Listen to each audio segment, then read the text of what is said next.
Hello, I'm Melissa Crook, your host. Welcome to the Embracing Layers Network here on YouTube. We've been here for a little while, but in 2025, we're really focusing on spending some more intentional time here on this channel. And one of the ways we're doing that is we are going to be bringing you panel conversations with exceptional women that are out there living their lives authentically on this journey as we all try to be as well as we can be. But there are a lot of narratives, a lot of scripts, and a lot of just life's curveballs that can get in our way of doing that. But there's also a lot of great tools and resources that can enable us to walk through those things, walk through those valleys, enjoy the peaks and everywhere in between together. And most of the time we spend it in the everywhere in between. And so I have just a great trove group of women that I have access to through my time here on the network, starting with our F.E.E.L podcast that I launched in 2021, and then into the Embracing Layers radio show that we brought you in 2024 on the 360 Talk Radio Network for Women. So it's like, okay, it's time to really dive into YouTube and bring these panel conversations to YouTube. So the great news about our YouTube page is it's one-stop shopping. You can find all of our podcasts, episodes here. You can find all of our shorts here, our community collaborations, as well as these panel conversations every other Monday. So I'm so thankful to be here. You're going to hear me reference this as the Together We Feel panel show, because I feel like, and FEEL is an acronym for Finding Empowerment, Embracing Layers. And I emphasize together because I feel like it's so important for we as women to go on this journey together, supporting each other in that. Today on this Together We Feel show, we are going to be discussing New Year, Take Care of You. And I'm going to talk to you a little bit about why I like New Year, Take Care of You instead of New Year, New You. And then you're going to get to meet our amazing panelists that we have here today to offer you some resources, some tips, and just backgrounds and stories that are relatable that you can connect with. We often hear New Year, New You. And the problem I have with that is that it hints to a narrative that there's something wrong with you that needs to be fixed. And I don't believe that narrative. I believe we are inherently good and will continue to grow, evolve, and become our truest selves throughout our lives if we're open to learning, changing, course correcting, and sitting and feeling all the emotions and experiences we go through. I don't believe we're damaged goods. And that has changed for me over the last 5 years. That's been a shift in me and doing my own journey and my own deep dive and getting curious about myself and why I was showing up the way I was in the world.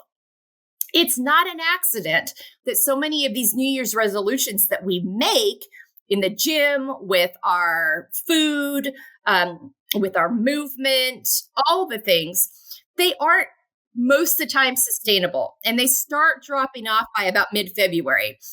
And I believe that's because they need to be wrapped into a whole journey of self-care. Attention to our mental, emotional, physical, and spiritual health, our financial health, our sexual health, and what feeds those areas for us, or we won't stay with them. You won't stay with something if you don't see your value in doing so. It has to be deeper than that. We can't think our way to a healthier way of living and relationship with ourselves long term. We have to feel, experience, process, feed what needs feeding, care for what needs to be cared for, and approach our care with empathy, gentleness, and kindness. That doesn't mean we can't be disciplined about it and accountable and have it in our schedule each day so that we ensure we have time for it. Those things can work together. And I believe if we can approach this from a take care of you, rather New Year, New You standpoint, we can create sustainable, meaningful practices that we will feel filled from, encouraged by, and want to stay with because we feel and see the difference it's making for us. These ladies I have with me today are going to give you some insights on how to do that in their various areas of expertise. I've got with me my good friends, Erin Copeland, Rachel Lavin, Rachel, I've known the longest, and I messed up her name. And it's just like it sounds. Kim Mosman and Tina Mystery. Welcome, ladies, to our first panel conversation on We Feel Together here on the Embracing Layers Network. Erin, tell people a little bit about you, and then we'll go through the group, and then we'll get going in our conversation. Amazing. So excited to be here with this panel of ladies. It's going to be such an amazing conversation. My name is Erin Copeland, and I am a caregiving educator. I'm a caregiving educator. I'm a best-selling author, and I'm also a licensed massage therapist. So I'm very big on the entire mind-body connection. Absolutely. And Erin's going to have a lot of resources for you caregivers out there, especially. Rachel, tell us, you have many hats, but tell us about the hat that you really got passionate about in the last year and a half. Okay. Well, thank you for having me. And thank you it's so good to see some of you ladies and meet some of you for the first time. My name is Rachel Lavin, and I started Organized by Rachel this past year.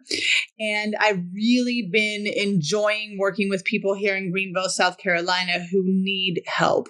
I don't think that we understand how much our stuff can really bog us down and prevent us from moving forward. So I feel like the people who are finding me and the people that I'm actually helping are people who are stuck, people who don't really know how to do it, and are really overwhelmed by even the thought of getting rid of stuff or organizing stuff. So I'm really grateful that something I just thought it was fun for me to do for myself turned into a business that I'm still helping people. And I really love that.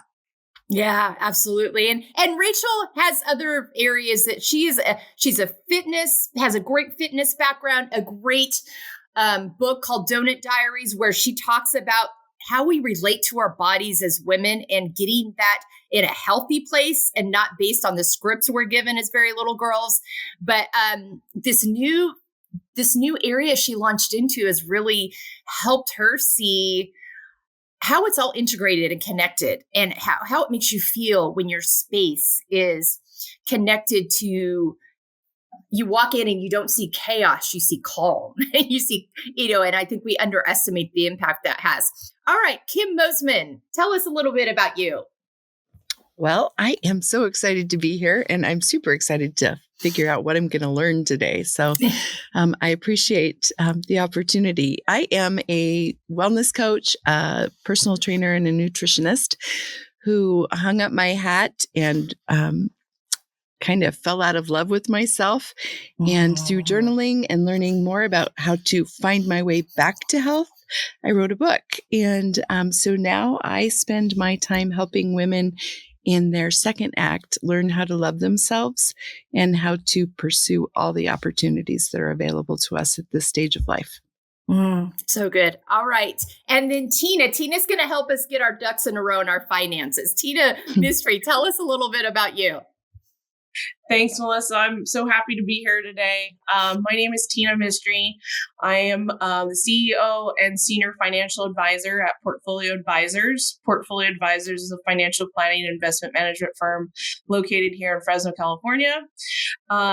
We really pride ourselves on helping folks sort of start taking those transformative actions to make a difference with their finances and taking steps forward to make sure they set themselves up for success down the road. So, we work with people who are retired, about to retire, and mid-career professionals, and really just helping them put the puzzle pieces together. So it can be very overwhelming, but there's some real quick, easy things that people can kind of get started, and we just sort of help them along the way. So, yeah.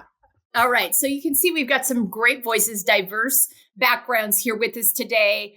And these things all impact our health and our wellness and our ability to find our empowerment, our ability to embrace our layers, our ability to live well.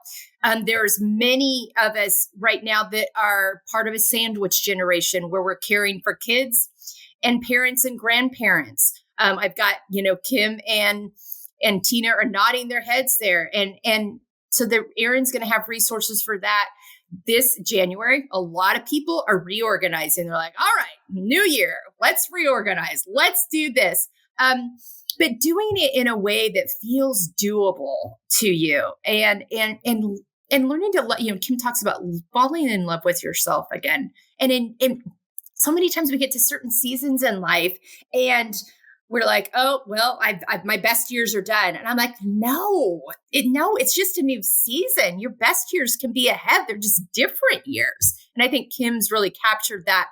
And then Tina too, just really helping people see their finances through a lens that doesn't feel so scary, especially when in the case of women, where it's changing now with our younger generations, but there's still a lot of women in the Gen, X and the boomers that haven't been attached to their finances, if they're in a partnership with a male. And so that can be really, she can really ease that transition for you. But starting with Erin, tell me what New Year Take Care of You means to you versus New Year New You. I mean, I agreed with your introduction completely, Melissa, there, because there inherently is not anything we need to fix about ourselves. We are fine just the way we are. We're evolving, we're growing, we're changing. And then things happen in our lives. Like my husband was diagnosed with cancer when I was 35. And that wasn't part of my plan. I didn't expect that. And even caring for our parents, it's just not something we plan for. Oh, well, when mom and dad are old and frail and I have to care for them, we just don't incorporate that into our lives. And then how am I going to take care of myself? It's just not part of our self-dialogue. I do not remember the person's name. If I find it, I will share it in the comments on the YouTube. But there was another caregiver that used the term self-full. Instead of being selfish, being self-full. And that concept of filling your cup, which was a hard one for me always, because I'm like, look, I got what I got. I got what I got. And sometimes other people, they were just the priority for me because they had to go it was life or death situations. And that does happen. But if we can focus on being full and recognizing that that's okay, because for a long time that just didn't seem okay to me. I actually told myself the story that if I sacrificed myself, my people would be okay. That was the story I told. That was my belief. And the beautiful thing about a belief is it's just thoughts that we think, and we can change them. We can change them. It's not truth. It's not truth. Yeah. A belief is not necessarily a truth, and it can be changed. So, So if someone comes to you, where do you start them? Like, okay, we're going to take care of you. Where's something that feels palpable to them that you might say? I like to, because self-care makes me feel twitchy, using that word. The phrase self-care makes me twitchy. And because I feel like it's just been commercialized a little bit. And it's made to feel big. And people think of self-care and like, oh, I have to go to the spa or I have to do, big things. And so I like to talk about taking a pause because the things we have to do are not going to go away. You're still going to have to take your people to doctor's appointments. You still have to help with pills. You still have to change diapers. You still have to do whatever the things are. But if you can find the moments and the wherewithal to be present, you can take small things like taking a shower. That can become a blessing for some people to just find 3 minutes to get into the shower. But if you can make the most of those 3 minutes by using a body wash that smells really good, that makes you happy, by using those 3 minutes to cry in the shower and watch your tears go down the drain. But being in that moment to feel your feelings and work through and just be present, I like to focus on those small minutes. It doesn't have to be anything big. You're already doing it. Yeah. That's the take home. You're already doing it. You just need to acknowledge it. Yeah. And be present in it. Make the most of that moment that you have right in front of you. I love that. All right. Rachel, talk to me about what New Year Take Care of You means versus New Year New You. Let's start there. Okay. Well, I love everything that you ladies have said so far, because I think for so many years, we got to set those New Year's resolutions. I mean, we're almost intent on punishing ourselves for the upcoming year because, you have to do this and I have to get healthy and I have to lose. I mean, so I do like the idea, and I'm going to steal that from you, Erin, is taking a pause, because I think that if we are able as women to take those pauses and not feel so overwhelmed before anything, even our day even starts, I think that is the beautiful approach to 2025. It's like, wake up in the morning. I have trained myself, because I don't know about the rest of you ladies, but like that chatter, just the minute I wake up and open my eyes, that chatter starts. You got to do this, you got to do that, blah, blah, blah, blah, blah.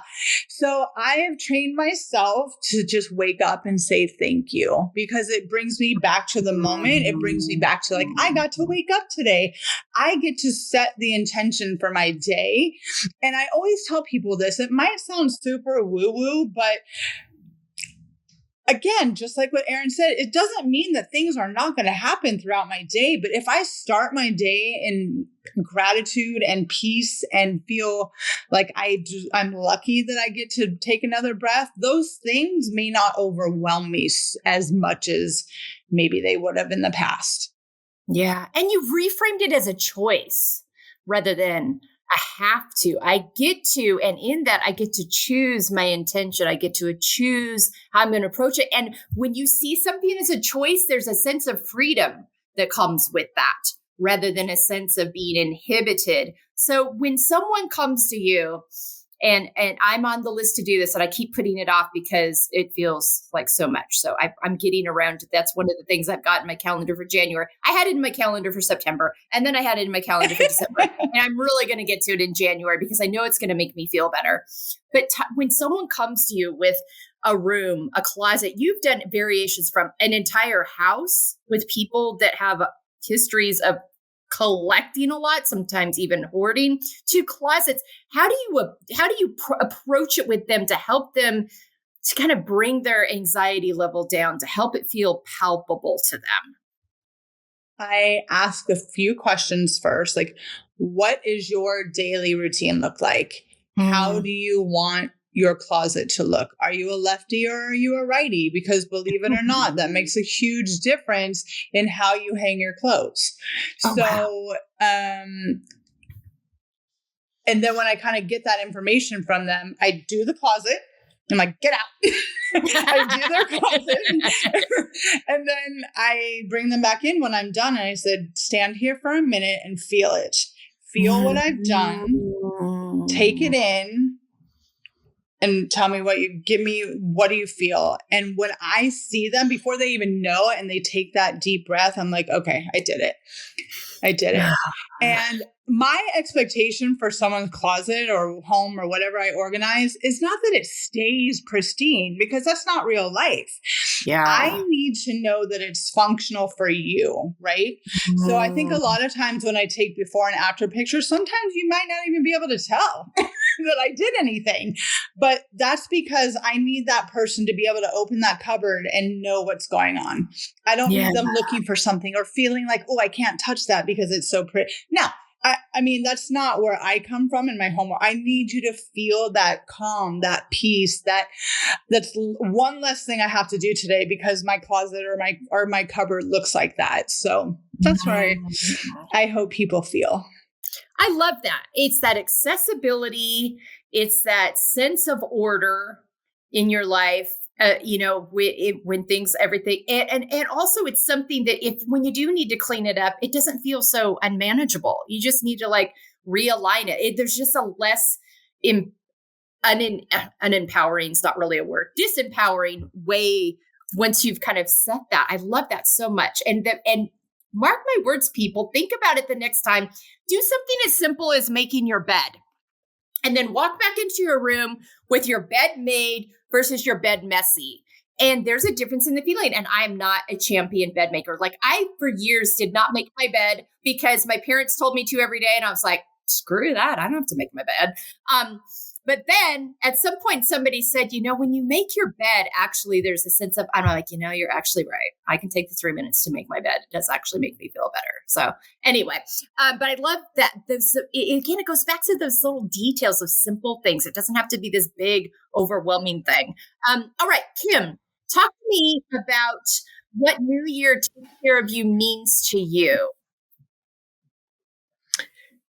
It means everything to me. And it's everything that I've tried to teach the women that I work with for the longest time.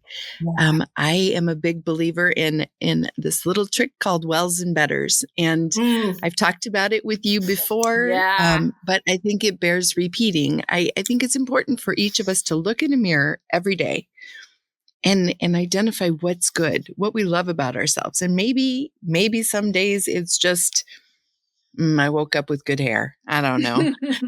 But you have to see the things that you love about yourself. It doesn't mean that we can't have things we want to change. It doesn't mean that we can't have goals, but we have to spend time appreciating the good in us. And, I love this self-full that Erin talked about. And I talk a lot with people about being joyful. You can eat healthy, but if you're eating only things that fit your program and you're not finding any joy in them, you're never going to stick with it. Yeah. You have to move your body. But if you're only like going to the gym and you hate the routine and you hate the smell and your shoes don't feel good and you don't find joy in it, you're not going to stick with it. And so, I love the whole New Year taking care of you because it starts here, right? Yeah. It doesn't start here. It's not a list of things I have to do. It's a list of things that I get to do and that I love to do. Yeah. And it's everything. It's everything. Yeah. Yeah. It's again, that choice reframing, it's like viewing it as a choice. Talk to me about when someone comes to you and they're looking there and they're trying to find their way back to this place of peace, contentment, joy within themselves. What are some things you do to get them started to help it feel palpable? We start small. It can be one little thing. If your limitations are movement, maybe you've never exercised before. And, Rachel, I know that we're on the same page with this. You got to start small. Yeah. Like once upon a time, I was very fit. Like I kickboxed 3 days a week and I lifted a lot of weight and I was very, very fit. I went through a period of time where I didn't really take care of myself. If I were to go to a kickboxing class right now, I probably wouldn't get out of bed for the next 2 days.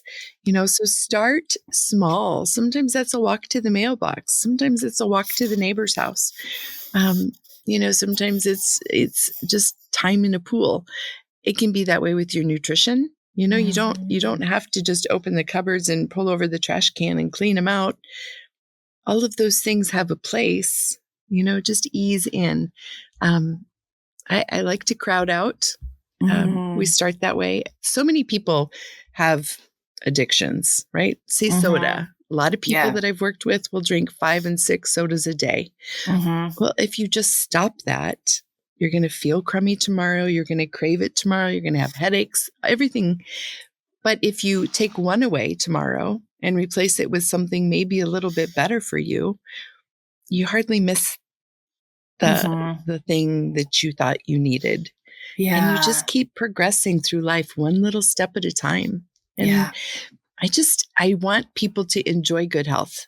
It shouldn't be like this thing on the mountaintop that you're never going to get to. Good health is so attainable if you're just patient and kind to yourself. Yeah. And it's all encompassing too and open. Yeah. Yeah. And open to it. It contains so many chapters and variables. And, something that I will tell people when they're struggling is like, start with 5 activities that nourish you. I work with a group of students. Tina and I both do. Tina's on the board for this, our gender and leadership group at the Craig School of Business. And they will be like, I don't have time to take care of myself. I don't have time to fill my cup. I'm like, okay, let's start here. What are 5 activities that nourish you? how can you incorporate that into your walk to and from class? How can you incorporate that into your morning or the end of your day? Time that already exists. But, this doesn't have to be like, oh, I have to take extra time to do this thing that I have to do or I need to do.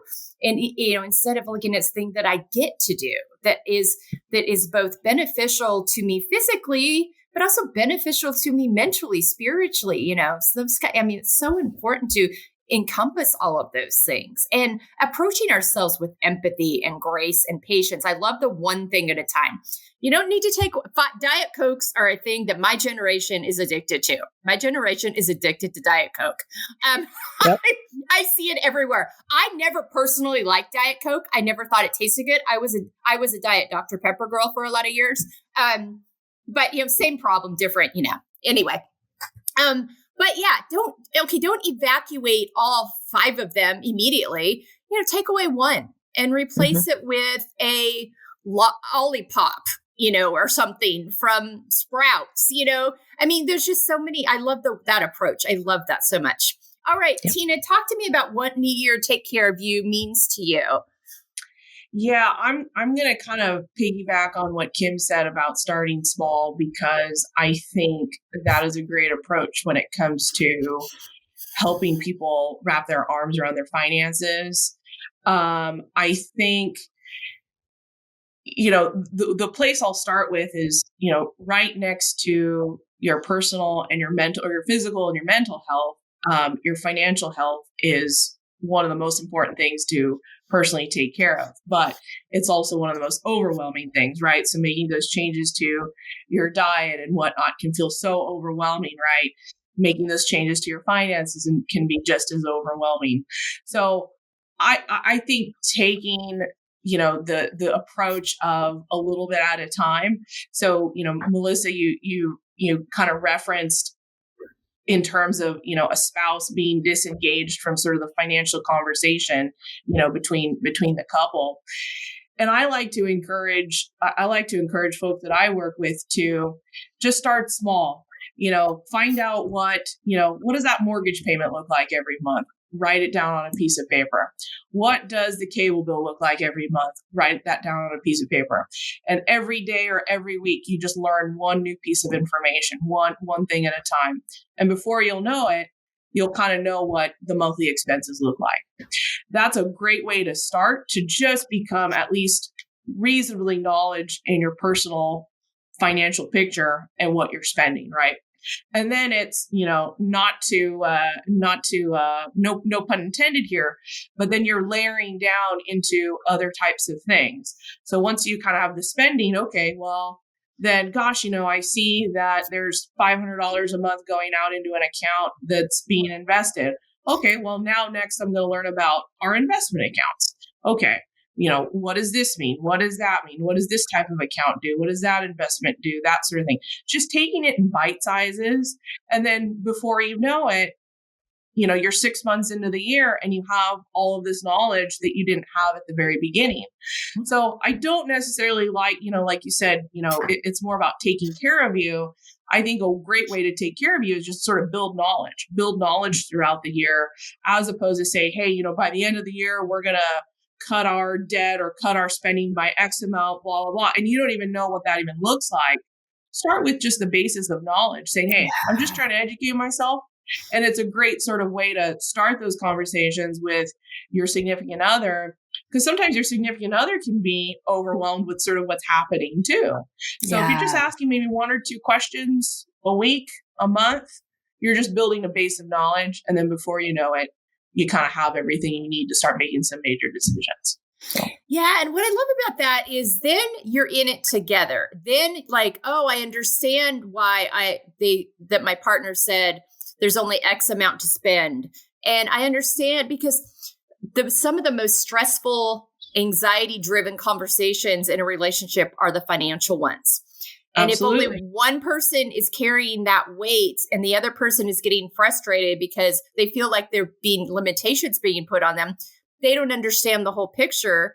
Whereas when you educate yourselves, even if one person is still the facilitator of all of these things or the administrator, you now understand oh, this is what's happening here. It then can impact, oh, I need to be more mindful of my spending here.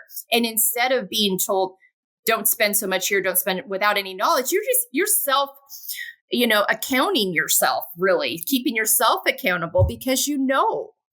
Yeah. And I think, wrapping your arms around your financial picture is such a huge undertaking, right? Yeah. So if you just start with those bite sizes and one thing at a time, you'll make, I like to tell clients, pay attention to that progress that you make over time, as opposed to what, the end destination looks like.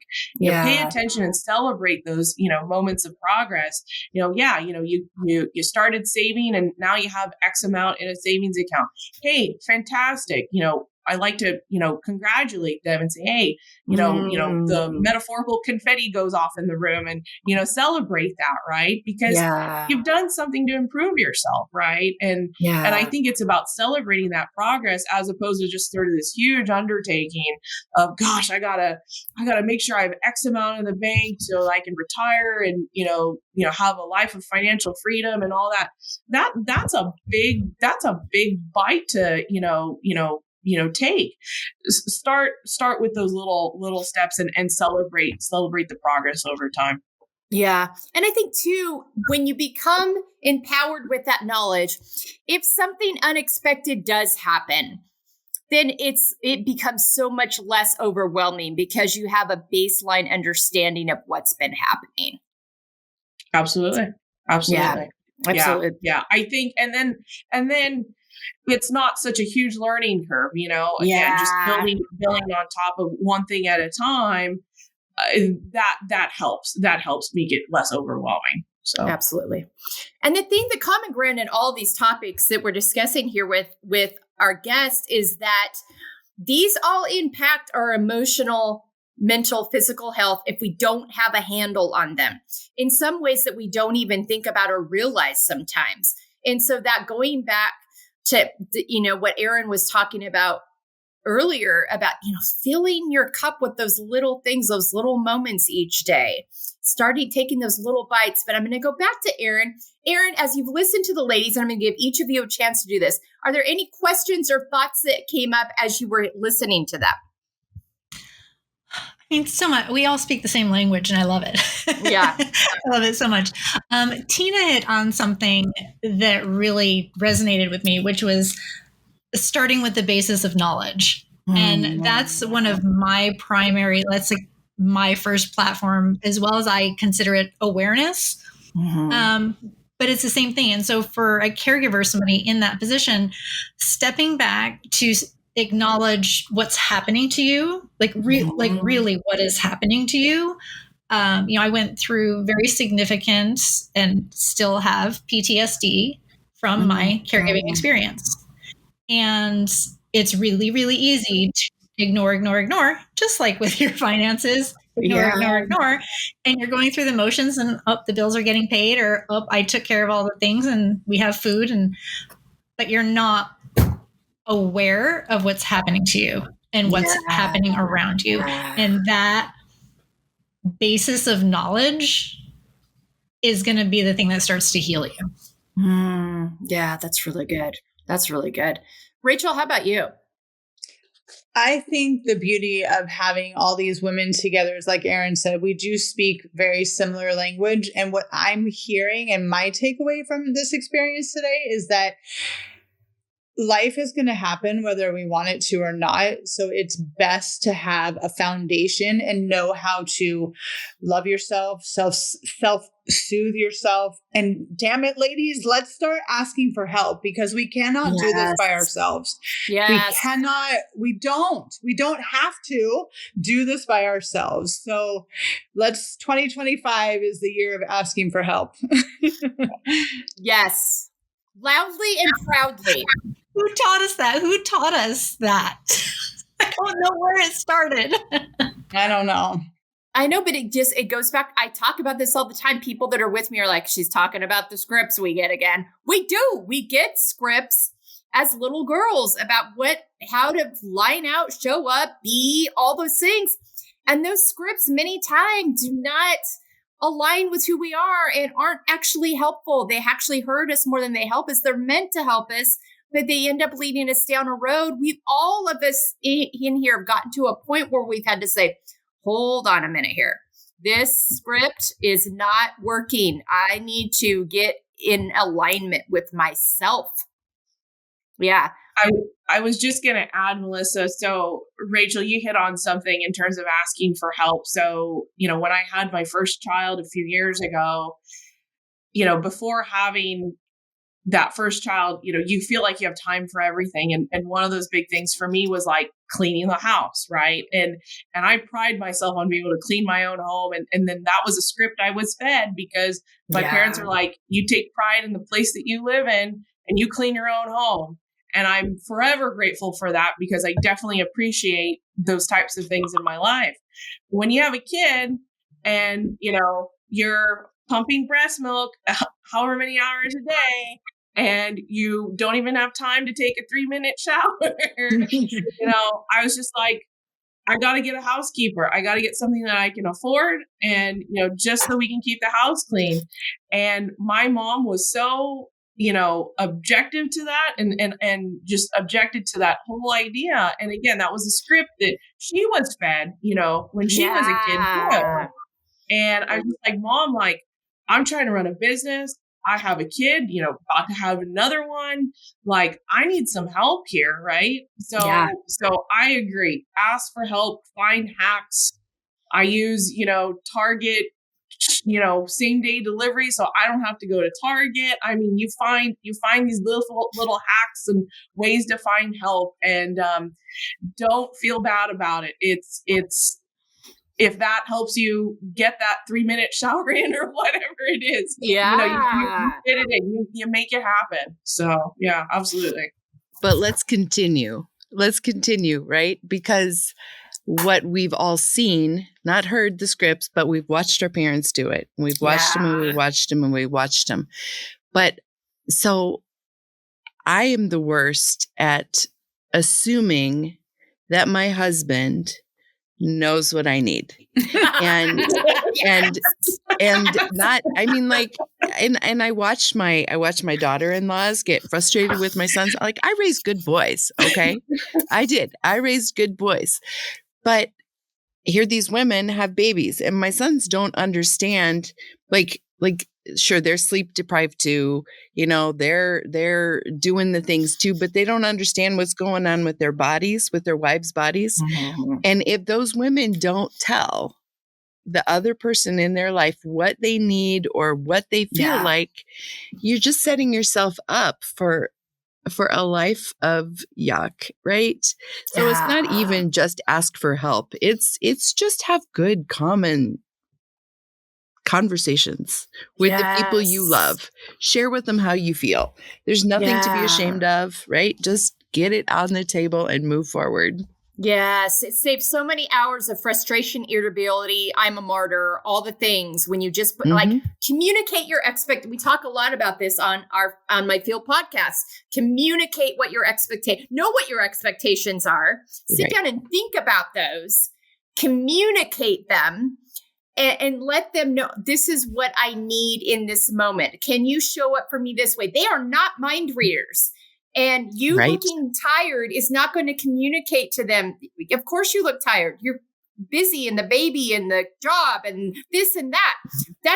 It's not written all over your face. I literally have heard my mother say this. It's written all over my face. Not actually. You feel like that because you feel it so deeply, but it's actually not. And so we cannot be mad at people for what we haven't communicated to them. And that's a hard pill to swallow. Yep. And it doesn't matter. Listen, my husband grew up in a home where his mom had the boys and the girls do all the same things. They learned all the same things. They all learned how to do the laundry. They all mowed the lawn. They all worked in the garden. They all did all the things. He still could not read my mind.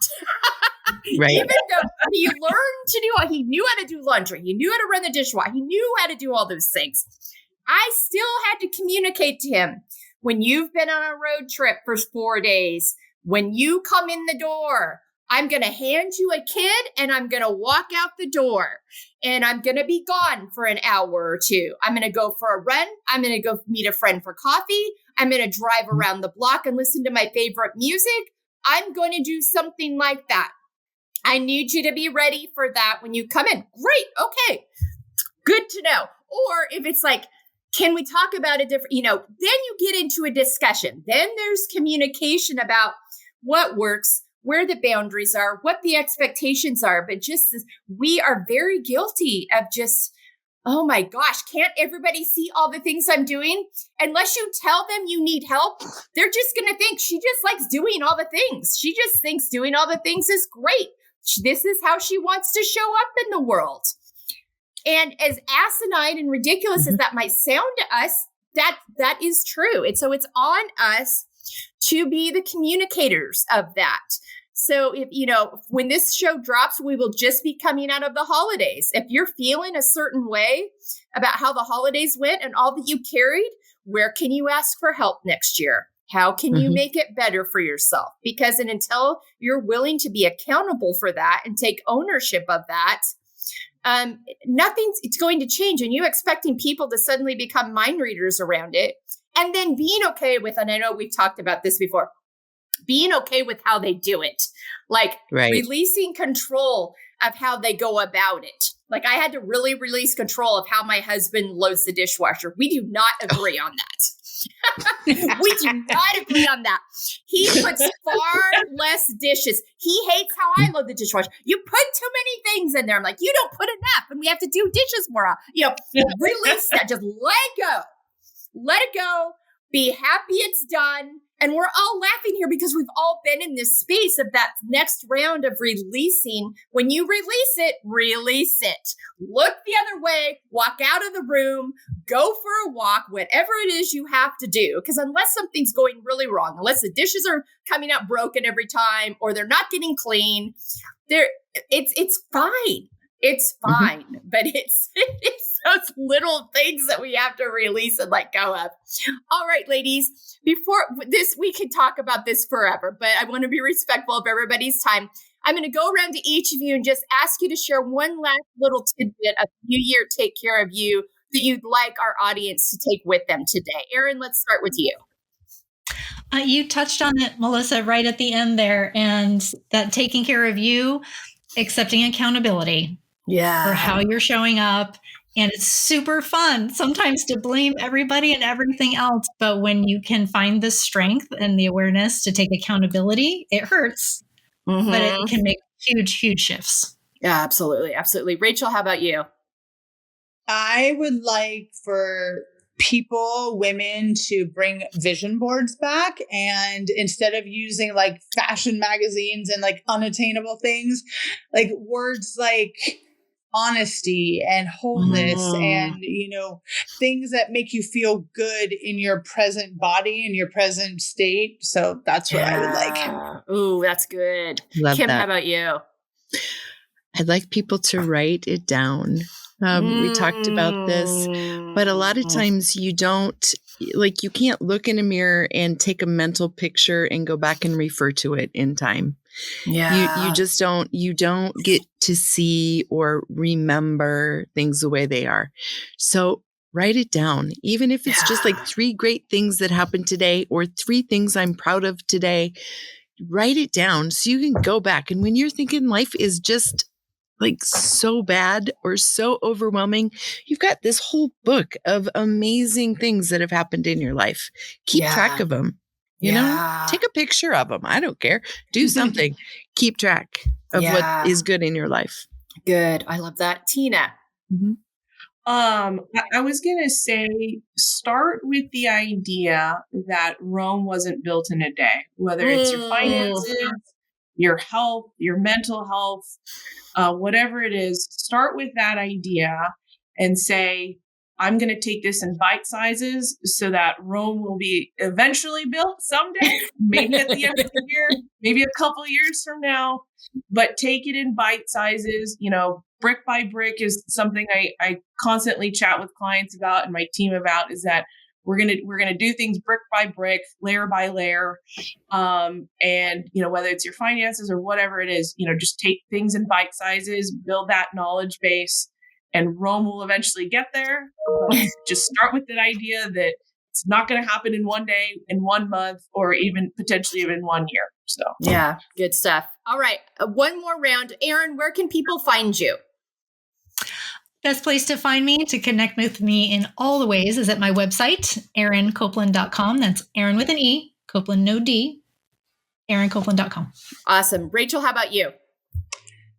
You can find me on social media under Organized by Rachel or Rachel Lavin Lifestyle and Wellness. And most of my things are on my website. Yeah. And your book, you have a book. Tell people about your book. Oh, right. That thing.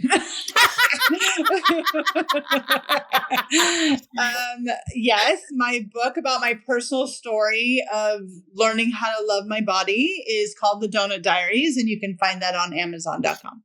Awesome. All right, Kim, tell people where they can find you and about your books. I am on social media at Kim Mosman, and that is Kim, but Mosman, Mosiman.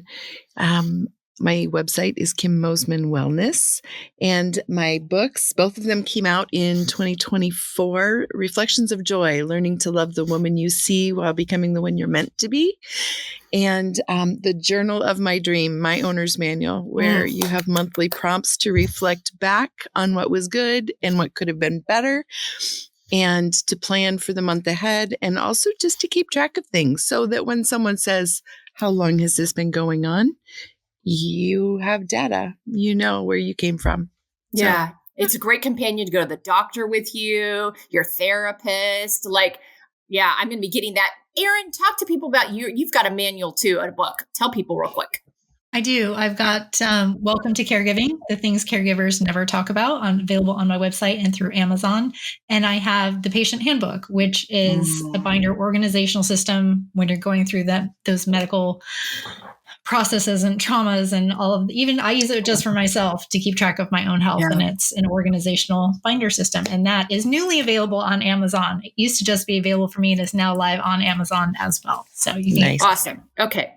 All right, Tina, and how about you? Tell people how they can follow you, all the things you have available.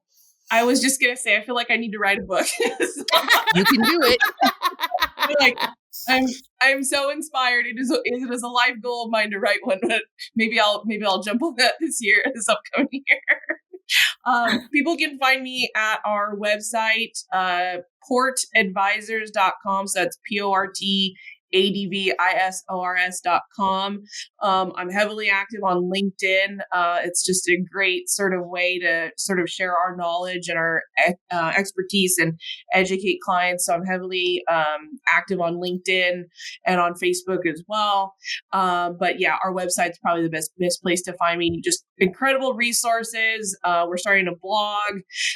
We're starting a newsletter. We've got a podcast coming out next year too. Our tentative name is Plan to Prosper, a Portfolio Advisors podcast. So we're excited to be launching that. So yeah, that's where they can find me. Awesome. All right. And all this will be in the show notes here on our YouTube page. So don't worry if you're driving down the freeway, it's all going to be right there. Go to the show notes here on our YouTube channel, Embracing Layers Network, and it'll all be there for you. Thank you so much to all of you for joining me for our inaugural Together We Feel panel conversation here on the Embracing Layers Network channel on YouTube. So thankful for your insights and your thoughts. Ladies, let's New Year take care of you. Take these little tidbits, one bite at a time. Find those moments that already exist. And to do something that nourishes you. I loved what Erin said. You're in the shower already, hopefully, at least most days. And sometimes not. It's okay. No judgment here. But that soap or that fragrance or that scrub brush, that thing that makes you feel good. I mean, there's just little things we can do within that when you're taking care of yourself. Think of those things that nourish you, how that's incorporated into your wellness, into your food. When you're looking at organizing, think about what it feels like to walk into a space And this is true for your finances too. Like the lift that comes off your shoulders when you feel like you've got some knowledge, when you feel like your room is organized and you walk into it and you're like, oh, I think we underestimate the power of all those things. So thank you to all of you for your insights. I appreciate you all so much. And I hope you found this helpful. And we're going to be back again in a couple of weeks with more panel conversations. But have a great day today. Let us know what you think. Check out embracinglayers.com to learn more about our podcast, our resources. All of our guests share their resources with us, our blogs. We have a book, Embracing Layers Unapologetically. I'd love to share that with you, do a book club with you. I'd love to come talk to you in person about all these things. All that's available at embracinglayers.com. But thank you, ladies. Happy New Year. I'm so glad to have you here with me today, and take care of you. We'll be back in a couple of weeks. Have a great week.